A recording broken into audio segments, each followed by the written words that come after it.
अस्सलाम वालेकुम स्टूडेंट्स। आज का हमारा जो टॉपिक है वो है लाइसोजेनिक साइकिल ऑफ बैक्टीरियोफेज। जैसे कि हमने बात की थी लिटिक साइकिल में कि ये एक मास्टर स्लेव रिलेशनशिप है। इसी तरह अगर हम इसकी बात करें लाइसोजेनिक साइकिल की तो हम कहते हैं कि ये होस्ट गेस्ट रिलेशनशिप है। मास्टर स्लेव रिलेशनशिप में हमने क्या बात की थी कि मास्टर कौन है, बैक्टीरियोफेज यानी वायरस, और जो स्लेव है वो कौन है, वो बैक्टीरियल सेल है।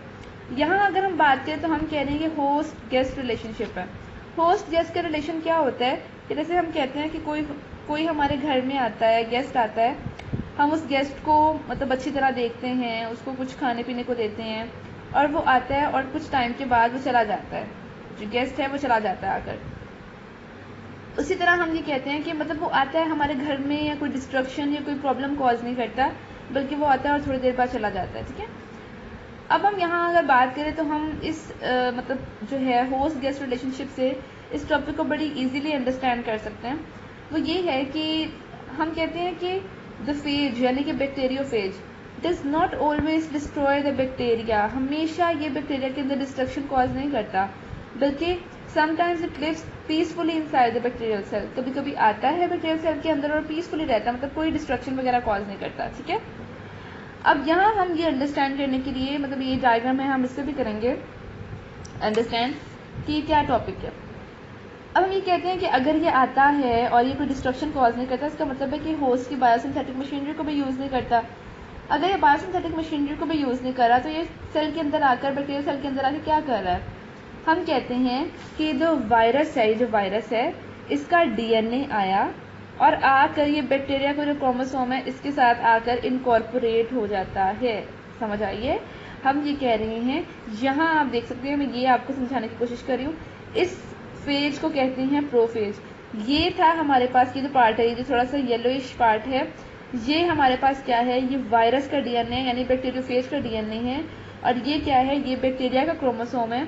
मैंने ये आपसे ये कहा है कि प्रोफेज क्या है, ये वो फेज है इसमें क्या करता है, वायरल डीएनए जो है, ये वाला वायरल डीएनए जो है, ये डीएनए आया हुआ है, ये इनकॉर्पोरेट कर देता है, इसके अंदर दाखिल हो जाता है, किसके, बैक्टीरियल क्रोमोसोम के। इस स्टेज पे हम इसे कहते हैं कि प्रोफेज है। और हम ये कहते हैं ये जो प्रोसेस है, इस प्रोसेस को हम कहते हैं लाइसोजेनिक। अब इस केस में जो बैक्टीरिया है वो पीसफुली जो है वो सेल के अंदर रहता है और रिप्रोड्यूस करता है। अब ये देखें, इसे हम कहते हैं बेसिकली इसको हम कह सकते हैं रिकम्बिनेंट डीएनए। देखें, इसमें डीएनए वायरस का डीएनए का भी है और इसमें जो है बैक्टीरियल सेल उसका क्रोमोसोम का पार्ट भी है, तो ये दो का मिक्सचर से हम कहते हैं रिकम्बिनेंट डीएनए।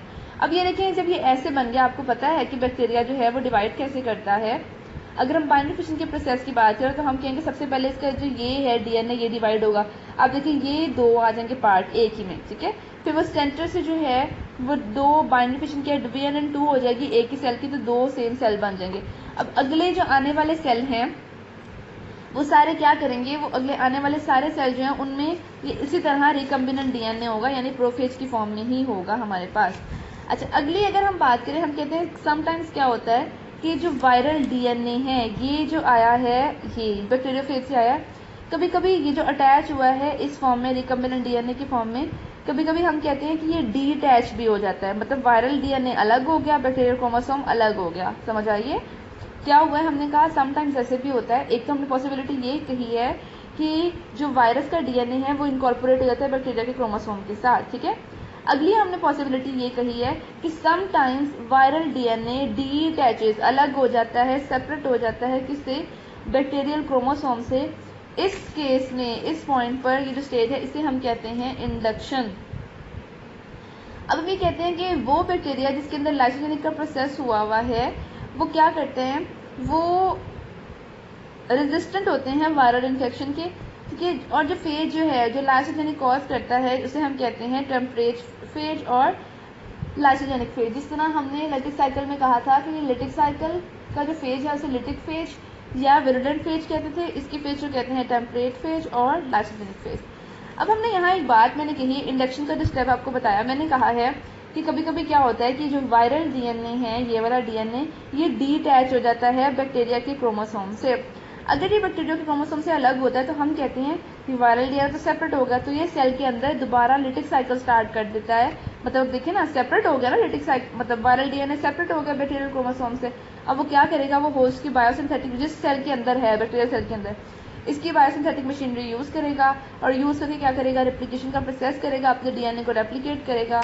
उसके बाद उसी तरह जो है सारे बैक्टीरियोफेज के पार्ट्स बनेंगे, असेंबली होगी, असेंबली होने के बाद फिर क्या होगा, जब सेल के अंदर बहुत ज़्यादा हो जाएंगे बैक्टीरियोफेजेस तो सेल जो है उसकी लाइसिस हो जाएगी। ठीक है, आई होप ये आपको क्लियर हो गया होगा दोनों साइकिल्स। ये एग्जाम पॉइंट ऑफ व्यू से very, these both topics are very important. Lysogenic cycle को डिटेल से पढ़ने के बाद जो हमारा अगला टॉपिक है वो है क्लासिफिकेशन ऑफ वायरसेस। जब हम वायरस की क्लासिफिकेशन की बात करते हैं तो बेसिकली हमने बात ये करनी है कि क्लासिफिकेशन की बेस क्या है। क्लासिफिकेशन की जो मेन बेस है वो है उसकी मोर्फोलॉजी और न्यूक्लिक एसिड प्रॉपर्टीज। ठीक है, मोर्फोलॉजी यानी कि उसकी शक्लो सूरत, उसकी साख्त कैसी है, और न्यूक्लिक एसिड प्रॉपर्टीज मतलब जिसका जीनोम है, जो उसका डीएनए, उसके अंदर डीएनए है या आरएनए है। ठीक है, ये है, इन दोनों चीज़ों के बेस पर हम बेसिकली जो है उसको क्लासीफाई करते हैं किसी वायरस को। ठीक है, अगली बात ये कि हमने जैसे कहा कि न्यूक्लिक एसिड यानी जेनेटिक मटेरियल जो है वो या तो डीएनए हो सकता है या आरएनए हो सकता है। वायरस जो है वो नेकेड हो सकता है या इन्वेलप्ड हो सकता है। हमने बात की थी कि कैप्सिड है, जो प्रोटीन का कोट है, जो वायरस के बाहर है, हर वायरस की जो हेड के बाहर होता है। हमने कहा था कुछ वायरसेस में उस कैप्सिड के बाहर एक इन्वेलप होता है, अगर उसमें इन्वेलप है तो वायरस जो है उसे इन्वेलप्ड कहते हैं। अगर वो जो कवरिंग है बाहर वो नहीं है तो वायरस को नॉन इन्वेलप्ड या नेकेड वायरसेस कहते हैं। अगला जो है वायरसेस कैन बी सिंपल और कॉम्प्लेक्स। इसके बाद एक बड़ा छोटा सा लेकिन बड़ा इंपॉर्टेंट क्वेश्चन है, वो ये है कि जो वायरसेस हैं उनको कौन सी टाइप्स में डिवाइड किया जाता है on the basis of their morphology. ये बहुत ज़्यादा शॉर्ट क्वेश्चन पेपर में आता है और ये बड़ा मतलब अनयूजुअल सा लगता है कि आ ही नहीं सकता पेपर में और बच्चे बड़ा इसको इग्नोर करते हैं। लेकिन ये जो है इसको आपने बड़ा अच्छी तरह से समझना है, बड़ा आसान सा टॉपिक है, क्वेश्चन है। Viruses are classified into following types on the basis of their morphology. ठीक है, अब हम बात करते हैं कुछ वायरसेस जो हैं वो होते हैं,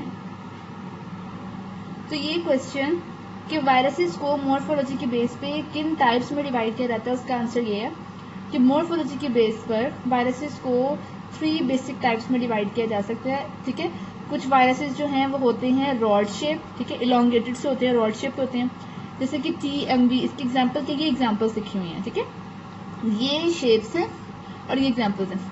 TMV टोबैको मोज़ेक वायरस, ठीक है, ये है एक वायरस। ठीक है, ये इसकी शेप क्या होती है, रॉड शेप होती है। ठीक है, शेप की बेस पे वायरस को कैसे डिवाइड करते हैं हम यही बात कर रहे हैं। कुछ वायरसेस होते हैं स्फेरिकल, जैसे कि पोलियो वायरस है, स्फेरिकल होता है। कुछ होते हैं टेडपोल की तरह, कि फ्रॉग का जो लार्वा होता है उसे हम कहते हैं टेडपोल लाइक होते हैं, जैसे कि बैक्टीरियोफेज। तो ये जो क्वेश्चन है ये बड़ा इंपॉर्टेंट है, इसको आपने माइंड में रखना है। आज के टॉपिक में हमने लाइसोजेनिक साइकिल के बारे में पढ़ा है और क्लासिफिकेशन ऑफ वायरसेस पढ़ा है। नेक्स्ट जो हमारा टॉपिक है उसमें हम सम वायरल डिजीजेस के बारे में स्टडी करेंगे।